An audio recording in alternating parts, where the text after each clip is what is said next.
تیری محبت کو کرتے ہیں۔ غوث پاک نے کہا کیا فرمایا؟ میری ماں نے کہا تھا جھوٹ مت بولنا، جھوٹ مت بولنا۔ میں یہ تو 40 سکے، اگر 40,000 بھی ہوتے نا تو میں ایک ایک سکے کو آگ لگا دیتا، لیکن زبان پہ کبھی جھوٹ نہیں لا سکتا تھا۔ یہ غوث پاک کی تربیت ایسے کی ہے۔ تربیت ہوئی، پڑھنے پردیش چلے گئے، سارے لوگ جانتے ہیں، پڑھنے چلے گئے۔ اور سنے میرے غوث پاک کا معاملہ، خدا کی قسمات، جو یہ لنگر، یہ نام اور جو ہم نے کھایا ہے اور جو سب کچھ ابھی تک چل رہا ہے نا، یہ جیب چاہے کسی کی بھی ہو لیکن خرچہ سارے بغداد والے کی چوکھٹ کا ہے، بے شک، سبحان اللہ۔ سارے انہیں کا خرچہ ہے۔ یہ سچی بات ہے، دسترخوان کہیں بھی لگے وہ ہے نا صاحب آسماں خان زمیں خان زمانہ مہمان، صاحب خانہ لقب کس کا ہے؟ تیرا تیرا۔ وہ بھائی دسترخوان کہیں بھی بچھ رہا ہے نا تو رزق یہ سارا غوث پاک کی چوکھٹ سے ہمیں مل رہا ہے، سارا ان کی چوکھٹ سے مل رہا ہے۔ ورنہ جانتے ہیں میرے غوث پاک کی نہ کبھی دوسرے کے کھانے پہ اور ناجائز یا ناپاک کھانے پہ کبھی نیت نہیں ہے، کبھی دل ہی نہیں چاہتا، کبھی دل نہیں چاہتا۔ سرکار غوث پاک فرماتے کہ جب میں تعلیم کے لیے گیا، سنے پڑھے، آگے بڑھے آگے بڑھے، اب دور لٹ کا نہیں قلم کا دور ہے۔ جس کے ہاتھ میں قلم ہوگا وہ قوم آگے جائے گی، وہ قوم آگے جائے گی، اور جس کے ہاتھ میں قلم نہیں ہوگا وہ قوم بھیک مانگے گی۔ لکھ لو میری بات، بھیک مانگے گی یا چوری کرے گی یا جیبیں کاٹے گی یا پھر حرام کے لقمے کھائے گی، آگے وہ بڑھے گا جس کے ہاتھ میں قلم ہوگا۔ اس لیے پڑھنے کی عادت ڈالیں، پڑھیے۔ اور جو چھوٹے بچے بیٹھے نا ان سے گزارش کروں گا موبائل نہ چلایا کریں۔ گیم کھیلتے ہو نا بیٹے؟ ضرور کھیلتے ہو، ہر گھر کے اندر بڑا موبائل ہو، بچے مانتے ہیں۔ میں بچوں کو مشورہ دوں گا بیٹے اگر آج موبائل میں گیم کھیلو گے کل بھیک مانگو گے، آج قلم ہاتھ میں لے لو کل لیپ ٹاپ چلایا کرو گے، بڑی بڑی چیزیں تمہارے قدموں میں ہوں گی۔ تم سائیکل کے خواب دیکھتے ہو، فلائٹ کے پائلٹ تم ہو، مگر مزہ تب ہے جب تمہارے ہاتھ میں قلم ہونا چاہیے۔ آپ حساب لگاتے ہیں دیوان جی آ جائے 5,000 روپے لے لو مگر بات کا ہی نپٹارا کر دو، اس لیے کہ تم جاہل ہو، یہ جو پیسہ برباد کر رہے ہو، علم نہیں ہے تمہارے پاس، اس لیے تم رشوتیں دے رہے ہو۔ اگر تمہارے کے بیچ کے اندر اگر وردی نہ بھی ہوتی، علم سینے میں ہوتا تو رشوت دینے کی ضرورت نہیں تھی۔ جہاں اللہ کو سے کام چلتا ہے وہاں تمہارے قلم کے ذریعے اللہ فری میں کام کراتے ہیں، لیکن شرط یہ تمہیں پڑھنا پڑے گا۔ پڑھو گے انشاءاللہ؟ پڑھیں گے انشاءاللہ؟ کتنے لوگ تمہارے گاؤں کے اندر ڈاکٹر ہیں؟ کتنے لوگ MBBS کر رہے ہیں؟ مجمع دیکھو، پورا دیکھو۔ کتنے لوگ IAS IPS ہیں؟ چلو دروغہ ہی بتا دو کتنے؟ دیوان جی یہ کنڈیشن ہماری، یہ کنڈیشن ہماری، کم سے کم اتنا تو ہوتا کہ ہر آواز پہ 10% ہاتھ ہوتا، اور مزہ آتا جب قلم ہاتھ میں ہوتا، مزہ آتا جب تعلیم ہوتی۔ علم ضروری نہیں ہے نوکری کے لیے کیا جائے، علم اگر سینے میں ہوگا نا تو بڑے سے بڑا ادھیکاری بھی آپ سے بات تہذیب سے کرے، یہ علم کی دھمک ہوتی ہے۔ لیکن جب نالج ہی نہیں ہے تو کیا کرنا؟ اس لیے پڑھو اور آگے بڑھو، علم کی ہر جگہ قدر ہے۔ اور یہ جو جھوٹ بولتے ہو نا مسلمانوں کو نوکریاں نہیں مل رہی، یہ تم اپنی ناکامیوں پہ پردہ ڈال رہے ہو۔ اب مانتا ہوں میں، چلو 1% تمہیں مسلم ہونے کی وجہ سے نوکری نہیں دی جا رہی، لیکن باقی کے 99% میں کتنی کامیابی آپ نے حاصل کی ہے۔ میں کہتا ہوں کسی مرض کا علاج بن جاؤ، مریض خود بخود تمہارے دروازے تک آئے گا۔ آپ کچھ ہو جاؤ گے تو خود بخود تمہاری ضرورت ہے تمہیں آواز نہیں، لیکن کسی مرض کا علاج تو نہیں، تو بھائی مریض آئے کیوں تمہارے پاس؟ اس لیے پڑھیں میرے بچوں اور آگے بڑھیں۔ تعلیم سب سے زیادہ ضرورت ہے۔ دیکھیں میرے غوث پاک نے پڑھنے کے لیے کتنی مشقت اٹھائی ہے، پڑھنے کے لیے گئے، پہنچے، کتنا پیسہ کا سارا بانٹ دیا، ضرورت مندوں کو سارا دے دیا، فاقوں پہ فاقے ہونے لگے، فرمانے لگے ایک دن فاقہ اتنا بڑھ گیا کہ بھوک برداشت نہیں ہو رہی تھی، میں زمین پہ لیٹ جاتا، اپنے پیٹ کو دباتا، کبھی کبھی بے ہوش ہو جاتا۔ غوث پاک فرماتے ہیں اتنی شدت واقع کی ہوتی کہ میں تڑپ جایا کرتا تھا۔ فرماتے ہیں ایک دن بھوک حد سے زیادہ بڑی نہ، میں نے سوچا کہاں جاؤں، کہتے میں سوچا چلو دریا کے کنارے چلتے ہیں، وہاں کسان لوگ سبزی دھونے آتے ہیں، کسی کی گلی سڑی سبزی رہ گئی ہوگی وہی اٹھا کے کھائے گا، کم سے کم پیٹ کی بھوک تو بجھے گی۔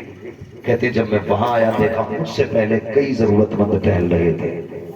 فرماتے ہیں اس خیال سے میں لوٹ گیا کہ جو ان کی ملنے کی چیز ہے کہیں عبدالقادر کو نہ مل جائے، انہیں بھوکے نہ رہ جائے۔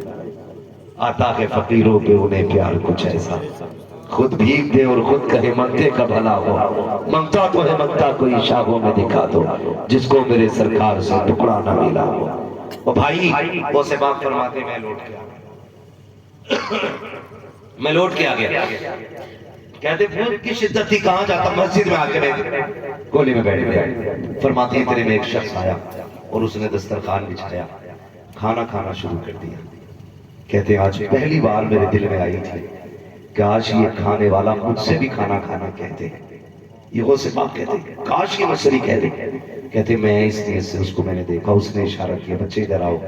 کہتے میں اٹھ کے گیا، اس نے کہا کھانا کھا لو، تو کہتے مجھے بھوک لگی تھی میں بیٹھ گیا۔ کہتے بھی میں نے پہلا لقمہ ہی کھایا تھا کہ اتنے میں اس نے مجھ سے کہا کہ تم یہاں کسی عبدالقادر نام کے بچے کو جانتے؟ فرماتے میں نے مسکرا کے پوچھا کیا کام ہے؟ کہنے لگے اس کے وطن سے آیا ہوں، اس کی ماں نے کچھ سکے دیے، کچھ پیسے دیے تھے، کئی دن سے تلاش کر رہا تھا، میرا ذات راہ ختم ہو گیا۔ کہتے بھوک شدت کی تھی، اسی کے پیسوں سے میں نے یہ کھانا خریدا ہے، کہیے مجھے اس کی امانت اس تک پہنچانی ہے۔ وہ سے پاک فرماتے میں نے اتنا سنا نا مجھے خوشی ہوئی، میں نے کہا شکر اللہ آج عبدالقادر کی نیت بھی آئی ہے تو اپنے ہی کھانے پہ نیت آئی ہے، اپنے کی کھانے پہ نیت آئی ہے۔ وہ سے پاک فرماتے کہ مجھے خوشی ہوئی آج نیت بھی آئی ہے تو عبدالقادر کی اپنے کھانے پہ نیت آئی ہے۔ سرکار وہ سے پاک فرماتے کھانا کھا لیجئے پتہ مل جائے گا۔ کھانا کھا کے فارغ ہو گئے، جب فارغ ہوئے انہوں نے کہا بچے اب تو بتاؤ عبدالقادر کہاں ملیں گے؟ آپ فرماتے جس عبدالقادر کی تمہیں تلاش ہے وہ میں ہی عبدالقادر ہوں۔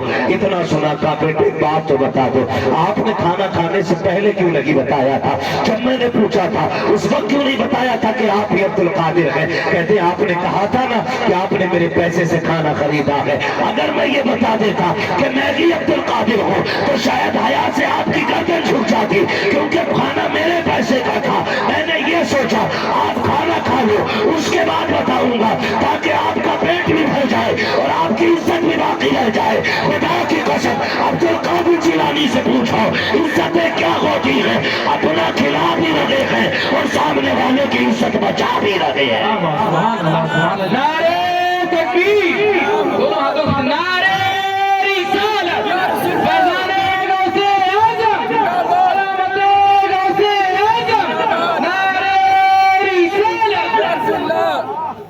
او بھائی ایک دوسرے کی عزت کیا کرو، ایک دوسرے کی عزت کیا کرو، وہ کسی کو ذلیل نہ کیا۔ جو دوسروں کو عزتیں دیتا اللہ اسے عزت عطا فرمایا کرتا ہے، جو کسی کو ذلیل کرتا ہے نہ پھر وہ اپنی خیر بنائے، اپنی خیر بنائے۔ توجہ ہے سارے لوگ، پھر وہ اپنی خیر بنائے۔ ہمارے حالات اچھے نہیں ہیں، ایک دوسرے کو معاف کرنے کے عادی بنو، ایک دوسرے کے آپ جانتے بھی ہو تو چھپا لیا کرو۔ فرمایا گیا جو کسی بندے کے عیب چھپائے گا اللہ قیامت میں اس بندے کے عیب چھپا دے گا۔ بڑی بات ہے اس بندے کے عیب چھپا دے گا، اور کام آنا بڑی بات ہے، دوسروں کے کام آ جانا یہ بہت بڑی بات ہے۔ سرکار غوث پاک جنگل ٹہلنے کے لیے گئے، ایک ندی کے کنارے گئے، اور جب ندی کے کنارے جا رہے تھے نا آپ کو ندی پار کرنی تھی کشتی کے ذریعے، جب ندی پار کرنی تھی نا کشتی کے ذریعے تو ایک بندے کو دیکھا رو رہا تھا۔ آپ نے فرمایا کیا بات ہے، کیا بات ہے، کیوں رو رہے؟ اس نے کہا جناب مجھے ندی پار کرنی تھی لیکن جو یہ ملاح ہے نا اس نے مجھ سے پیسے مانگے اور دینے کے لیے مجھ پہ پیسے لے۔ اتنا سنا نا سرکار غوث پاک، سرکار غوث پاک اپنے خادم سے فرماتے جاؤ ہماری درسگاہ میں ایک سونے کے سکوں کی تھیلی رکھی ہے وہ اٹھا کے لے آؤ۔ سونے کے سکوں کی تھیلی غوث پاک نے اٹھائی، اور اٹھانے کے بعد نہ اس کشتی والے کو بلایا، فرمانے لگے لے یہ رکھ لے۔ اس نے کہا یہ کیا ہے حضور؟ کہنے لگے یہ ایک غریب تھا نا، اس پہ کرائے کا پیسہ نہیں تھا، تو نے اسے دریا پار نہیں کرایا، ایسے اور بھی کتنے غریب آتے ہوں گے جسے تو دھکا دے دیتا ہوگا، دریا پار نہیں کراتا ہوگا۔ کہنے لگے یہ سونے کے سکوں کی تھیلی اسے رکھ لے، آج کے بعد اگر کوئی غریب آئے نا اور اس پہ کرائے کا پیسہ نہ ہو، اسے دھکا نہ دینا، اسے عبدالقادر کے پیسے سے دریا پار کراتے رہے، اسے عبدالقادر جیلانی کے پیسے سے دریا پار کراتے رہے۔ ہاں، یہ نسل کریموں کی لجپال گھرانہ ہے۔ ہاں، سرکار غوث پاک بہت بڑی ذات ہے۔ ایک بات بتاؤں، دو بات بتاؤں، جس کی زندگی کا ایک ایک لمحہ رب کی رحمتوں کی کھلی کتاب ہو، اس کی زندگی کے بارے میں مکمل کون بیان کر سکتا ہے؟ آخر میں اتنا بتا جاؤں، جن کے گھروں میں برکت نہ ہو نا،